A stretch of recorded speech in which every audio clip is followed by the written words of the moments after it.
This morning, our spotlight is on the father of missing baby Emmanuel Harrow as he's speaking, out for the first time from behind bars.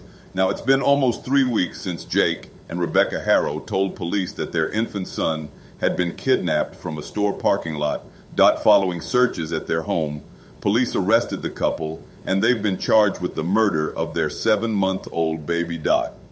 But still, there's no sign of baby Emmanuel. This is what authorities believe has happened to him. Do you know how he was killed, and is there anything you can Dot?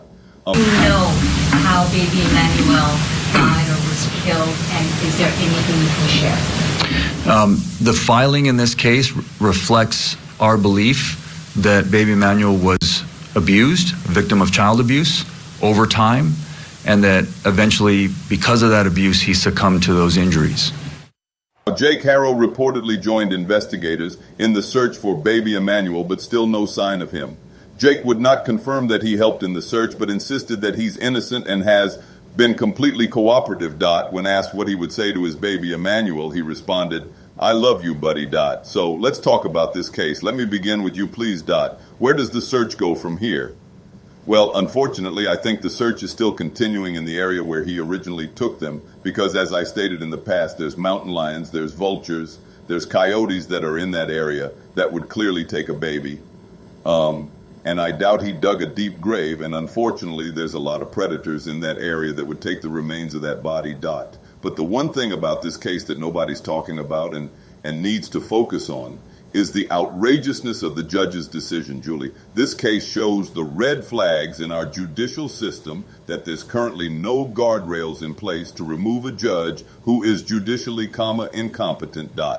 Right now, judges across the United States can have unlimited decisions overturned for improper rulings, and they still stay on the bench. Right now, our system relies on the public's belief that our judicial system is fair, just, and equitable. It is not just when we leave a justice like this still on the bench.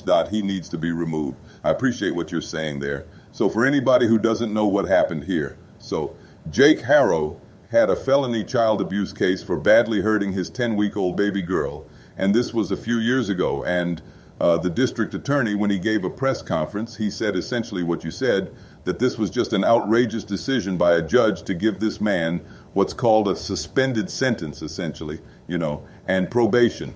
I never liked suspended sentences. I feel like it's a legal fiction. You're either incarcerated or you're not. Here, he was not. And so the DA says that's how this murder happened. Let's take a listen. My name is Mike Hester, and I'm the Riverside County District Attorney. Welcome. I want to do a couple of things today. First thing I want to do is introduce the individuals that are here on stage with me. First off, to my far left, we have Riverside County Sheriff Chad Bianco. We have San Bernardino County Sheriff Sergeant Nicholas Clark. We have San Bernardino County Sheriff Shannon Dykes. Morning. We have Assistant District Attorney Brandon Smith, and then myself. So someone who's not here, I want to thank as well, or introduce as well, Jason Anderson, San Bernardino County District Attorney. I want to start by thanking these gentlemen up here. I want to thank the San Bernardino County Sheriff's Office for their professionalism and their cooperation and the great work that they've done here so far. I want to thank Jason Anderson and the San Bernardino DA's office. His Bureau of Investigation has recently formed a high-tech crimes unit. They were instrumental in helping us with this investigation. Let me tell you how things are going to go today. There's going to be several individuals that make statements up here, and then when we're all done with the short statements, I will come back up and we will have a question and answer. I will take questions. I will take all of your questions till there are no more questions. Having said that, there's a lot that we can't say, that I can't say, that nobody up here can say. And the reason is that the defendants in this case have been charged with crimes, serious crimes, and so now they have a presumption of innocence that applies to them. They're innocent until proven guilty in a court of law. I'm not allowed to prove my case in the court of public opinion, and so there's a lot that we can't say in terms of the facts and the evidence. For that, you will have to come to the court and to the various hearings and see how the case plays out. However, having said that, it's appropriate to have a press conference because it was the defendants in this case that had a press conference first. And they did so in order to tell the public, the media, and ultimately law enforcement that their child had been kidnapped, when in fact that's not what occurred. And so we're here to clear up some misconceptions and to explain how this case unfolded in terms of the investigation. It involves two counties working very well together. I know everybody up here on this stage, we work well together normally, but in this case, I'm very proud of the work that was done by Riverside County Sheriff, San Bernardino County Sheriff, my office, and also the District Attorney's Office in San Bernardino County. All right, so we'll go ahead and kick this off. I'm going to bring up first San Bernardino County Sheriff Shannon Dicus. Thank you, Mike. To Mike's point, I want to thank all of you in the media for covering this, specifically the parents' initial statements to the public while we were trying to find Emmanuel. They became critical as we continued through this investigation. But I want to talk about a little bit about the process because we've seen a number of questions related to Amber Alerts and things like that. So I hope when I finish this that everybody understand kind of the course of the investigation. But the investigation started for us on August 14th when Rebecca Harrow reported that her son had been kidnapped. Folks, within 24 hours through video surveillance, we found inconsistencies in Rebecca's statement. And as a result of that, there was no other vehicle to put out on an Amber Alert or anything. And I know many of you were wondering why that didn't occur. But really, after finding out those inconsistencies in the statement on the initial report, that's where hundreds of hours of investigations have come in by our Specialized Investigations Division to try to get to the bottom of what's really going on here. And when I say hundreds of hours, I'm talking about forensic data on vehicles, phones, and potential crime scenes, judicial authorized search warrants that were served. And through that process, that's where we learned that the jurisdiction of where this has occurred was in Riverside County. So hence the Riverside County DA and Riverside County Sheriff's Department, which I can't stress enough. We've had a long-term partnership. We work well together, and we know how to get things done in these environments. But that's why the jurisdiction had changed from the original jurisdiction that was reported in, which is Yucaipa, California. But as we went through that portion of the investigation and realized that these things had happened in Riverside County, you saw the culmination of all the different entities get involved. And going back to what Mike mentioned about the DA's office in San Bernardino County and high-tech crimes, forensically, there are a number of things that we were able to prove up that we're not going to be able to share today exactly how we did that, but there is a tremendous amount of evidence that suggests that the initial story posed was not the correct story. So in that partnership with our agencies, I'm going to introduce my partner, Chad Bianco, where this crossover occurred at Riverside, and we reached out to Mike, who's obviously filing the case, and of course Chad to assist us in the investigation. Chad? Thank you. Like Sheriff Dicus, I just want to thank all of you for, especially the normal mainstream media, for your attention to this and for your cooperation in this as we were assisting San Bernardino in this investigation, trying to originally find a missing baby, but then eventually quickly learning that that investigation was not something that it started as. Not so much for social media and keyboard warriors who quite honestly sometimes hamper and prevent us from a good investigation. I do want to expand a little bit about our relationship with San Bernardino. A lot from the media, a lot of questions have been raised about jurisdiction. And what Sheriff Dicus and I routinely talk about to our own communities isn't really necessarily displayed in the media or said to the media, but neither one of us care about jurisdiction. Our belief is that the Inland Empire is better served when we are cooperating and working together. And in this investigation from the very beginning, it was obvious that it could involve both counties. When something like that happens, particularly in this case, the original investigation began with Sheriff Dicus, and If he chooses to take it to the end, he will, which obviously he did.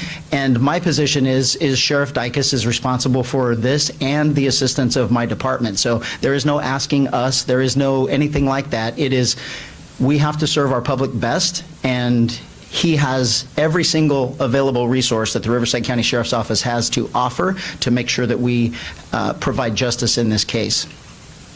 This is an extensive investigation with both agencies that ultimately is headed by the supervisor of the Detective Bureau from the Sheriff's Office in San Bernardino. But the cooperation, as you can see, between the both counties is what is going to bring this to a successful conclusion. There is absolutely nothing, no crime more important than the injury of a human being, particularly a child. And the amount of resources that were expended to find this baby and to ultimately bring the people to justice responsible for the loss of this baby, I can't even tell you the amount of resources that were expended in this. It is a massive investigation that will obviously be ongoing, and we appreciate your efforts. This involves a lot of things, though, from us, and hopefully there are more questions to be answered, but I'll end it by saying this before we get into more questions specifically about this case. This was preventable in numerous ways. The amount of response we have had from the public, the enormous anger that a child was not only originally thought to be kidnapped, but then presumably murdered, kind of warms my heart a little bit. That there is compassion still out there. There is care about other people. There is, people actually do care about other people. There is absolutely nothing worse than harming a baby. Broken bones, injuries, life-altering trauma. And had that case been successfully handled how it should have been, Emmanuel would still be with us today. So I thank you all for taking the time and the effort to make sure that the world sees this investigation, and we will successfully bring it to conclusion with the help of both DA's offices.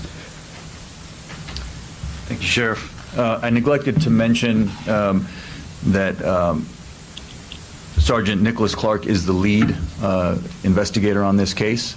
So even though he's San Bernardino County, he will be functioning as the lead investigator on this case, which is ongoing. The investigation is ongoing, even though we have filed charges. And then Brandon Smith is going to be the lead prosecutor on the case, obviously Riverside County prosecutor. And with that, obviously, you all know, yesterday in court we filed murder charges on both Jake and Rebecca Harrow. We also filed filing of a false police report. And with that, I will take questions. I know you're going to have a lot of questions. I do want to lay some ground rules. The way we do it here is don't shout at me, no chaos, just raise your hand. I ask you to ask me one question at a time. I'll do my best to call on everybody. When we've gotten through everyone who has a question, then we can go back and ask more follow-ups, okay? So I'll start here on the front row. Yes, ma'am. Hi, Stephanie with CNN. My question is, first of all, do you have any idea where baby Emmanuel is at this point? You know, yes, we have a pretty strong indication of where the remains of baby Emmanuel are. So that investigation is ongoing at this time. Yes, go ahead. Matt Johnson, Court TV. What was the information that led to the initial search off the 60 in Moreno Valley? Sheriff, you want to take that? I'm not going to go into grave detail about that, but there is some level of cooperation with the suspects involved in this, and we're trying to locate that, and our job is to follow every lead. But for the rest of the room here, we have to understand what you're dealing with is an experienced child abuser that is aware of a previous case, that is aware of evidentiary things that we are certainly concerned with. So we're going to take every step to not only work with any suspect or witness involved in this, because at the end of the day, that's what we believe. Yes, sir. Eddie with Action Eye News. I noticed on the arrest records and booking records that they do have Jake Harrow as murder with malice and also another murder charge as well. Is there a second murderer, or can you explain why there's two We- on that booking? We charged both Jake and Rebecca with murder. Who's next? Yeah, go ahead, Rob. This is in reference to what Chad was talking about, but can you go into some detail about that case in 2023 and what happened there? Sure. And from my understanding, this is a suspended sentence. Yes, I will. So in 2018, Jake Harrow with his ex-wife, there's another child who they were prosecuted for child abuse as well, child neglect, cruelty. That child was also an infant, and that came to the courts, arrested in 2018. It came in to the courts in 2023. We had charged various felony crimes, child abuse, child cruelty, and our indication or what we wanted out of the case was prison. We believed it was a prison case and that Jake Harrow should have gone to prison. Jake Harrow pled straight up to the court, which sometimes reporters get this wrong and you call it a plea bargain. Judges are not allowed to plea bargain. Defendants can plea bargain with the prosecutor, but when a defendant pleads up to the court, they plead to everything that they've been charged with, and they're essentially throwing themselves on the mercy of the court. In this case, a judge here in Riverside County, happened to have been a visiting judge from San Bernardino County, gave Mr. Harrow a suspended sentence, which means, if I can translate for you what that is, it means that instead of sending him to prison, he chose to give him probation and suspend prison time sort of over his head, meaning that if he violated his probation, he would then go to prison. My prosecutor in the courtroom objected to that and said on the record, we object, we think it's a prison case, you should send him to prison. And the judge decided, as is the judge's right to do in that case, he decided that Mr. Harrow deserved an extra break and gave him probation and basically 180 days of work release, which ends up being like community service. I will say that it was an outrageous error in judgment by this judge. And I don't have any problem saying that. I'm not attacking the judge personally. That decision was absolutely outrageous. Mr. Harrow should have been in prison at the time that this crime happened. And if that judge had done his job as he should have done, Emmanuel would be alive today. And that's a shame, and it's an outrage. And I hate to say that, but when our criminal justice system breaks down, I'm going to just call it like it is and tell you it broke down. It's not how it's supposed to work. The judge had obviously meant well. At the end of their sentence, he told Jake, I'm giving you a big break today, don't mess it up. But I want to point something out to you. I want to read to you the injuries. The child's name is Carolina. She is still alive today, but she is permanently bedridden. She has permanent damage, cerebral palsy, that is a result of long-term child abuse. I want to read to you the injuries that were presented in court to this judge at the time of that previous prosecution. Acute fracture of the posterior left rib, fifth rib, healing fractures of the posterior lateral 6th, 7th, and 10th through 12th ribs, healing fractures of the 6th and 9th through 12th ribs, partial bone fracture of the skull, brain hemorrhage, significant prevertebral soft tissue swelling of the neck, and a healing tibia fracture of the right leg. This is severe abuse for an infant. And so whatever you think of the criminal justice system and people need a break, someone who does that to a child belongs in prison, period. Next question. Can you tell us a little bit about her background? She has prior convictions or child abuse cases, Rebecca? Not to my knowledge, no. Yes. For some experts that look at how Emmanuel's eyes are and said that is one of the signs of shaky baby syndrome, do you believe that he the eye, I guess lazy eye for lack of a better word, do you believe that he was shaken before that? You know, I'm not going to, I can't speculate. What I'll say, I'll repeat what I already said. We believe that Emmanuel was severely abused over a period of time, and that that's the reason for the filing, the way it was, is that he was abused over a period of time. Both parents would have been aware of that abuse. I've already called on you, so I'm going to exhaust. Yes, sir. Sir, forgive me. I'm Henry also on the Tira. I've been working this case diligently. I have a two-part question. No, one question, sir. One question. Thank you.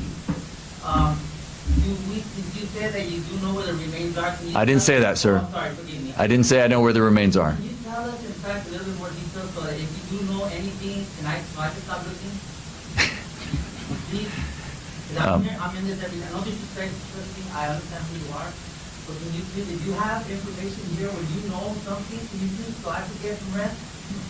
Well, you should get some rest, sir. Thank you. You should get some rest. But no, I can't share with you anything. That's fine. Look, there are professionals that are looking for the remains of this child. If the public has any information, then we ask for their help. So we don't know exactly where the remains are. We have some ideas in terms of where we're going to look and where we're going to continue to investigate.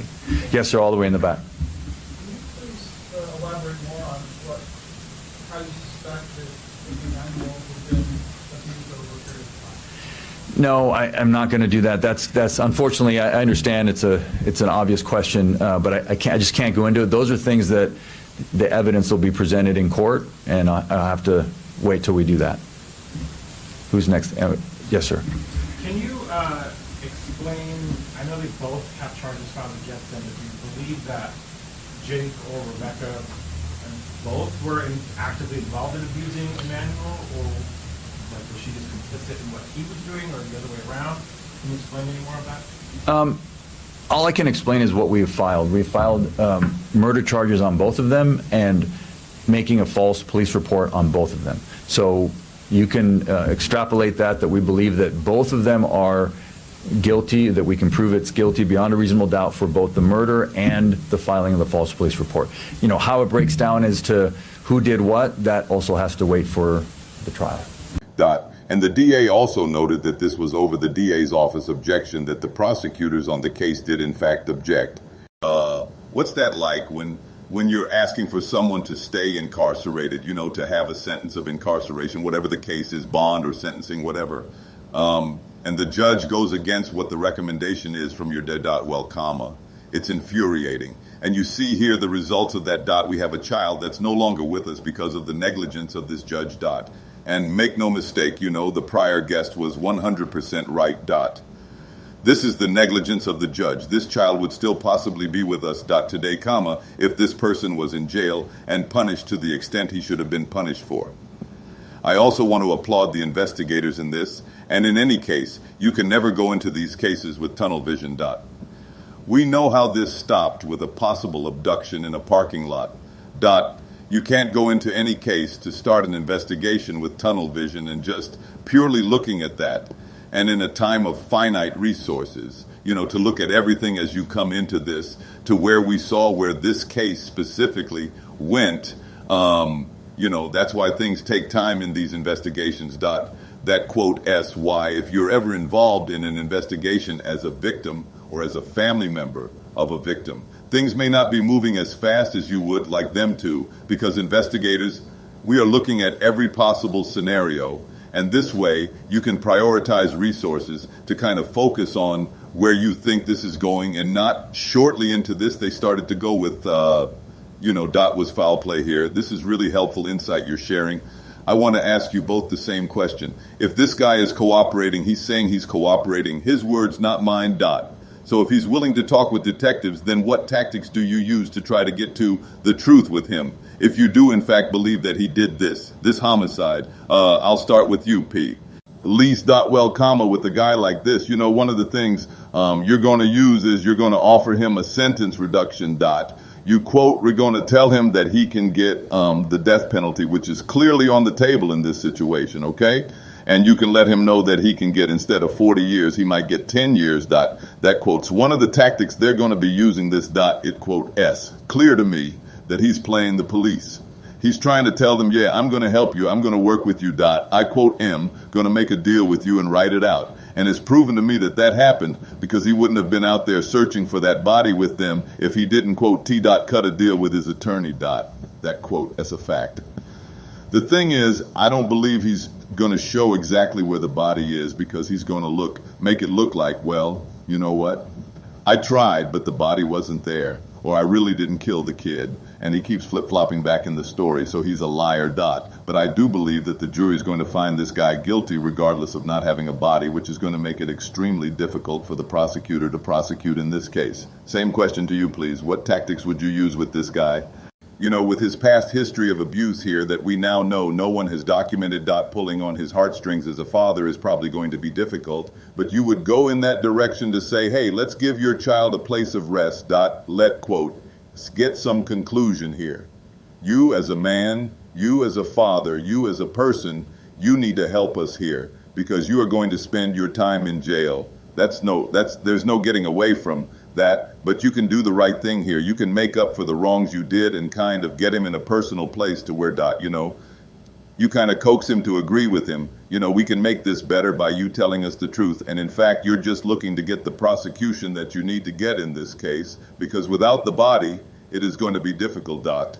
The prior case, you know, a defense attorney is going to do everything they can to make that non-admissible so the jury may never know that dot, right, comma. Excellent points you both are making. And for anybody who missed the DA's press conference, he said they believe that it was a series of abusive incidents, not just one, a series of incidents that then ultimately led to the death of this poor child, Dot. The search continues. Any developments, we will report them. I could talk to you both all day, Dot. Thank you so much for the insight this morning.